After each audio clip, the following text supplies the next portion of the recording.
Indonesia's military in action in the South China Sea. During the exercise, F-16 fighter jets recently bought from the US bombed targets around the Natuna Islands. Although China recognizes Indonesia's sovereignty over the islands, it says both countries have overlapping claims over surrounding waters.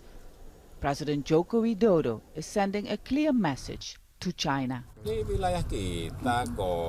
is our territory. There's no dispute, no claim. This is our land. People live here. We have 169,000 people who live here. It's clear this is our territory. Natuna Islands have long been neglected by Jakarta, but after Chinese fishing vessels were caught in Indonesia's exclusive economic zone, the government decided to strengthen its military presence. During one incident, a Chinese Coast Guard vessel rammed an Indonesian Navy ship not far from Natuna's shore.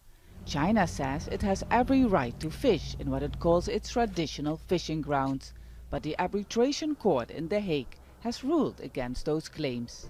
Despite this show of force, Indonesia is trying to maintain a delicate balance, defending its territorial rights here at the Natuna Islands at the South China Sea, but at the same time trying not to confront China, a major investor, too much.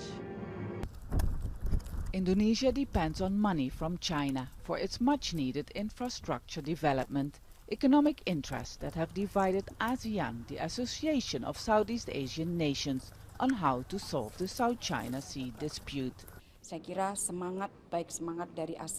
ASEAN and China are keen to communicate to make sure that the situation in the South China Sea is stable and peaceful. Analysts warn that Indonesia's military build-up in Natuna won't help decrease tensions in the South China Sea.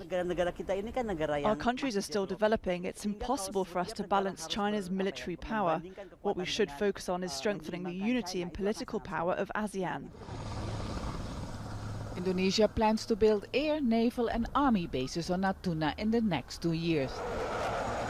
And the government says exercises like these will continue. Step Fasten, Al Jazeera, Ranai, Natuna Islands.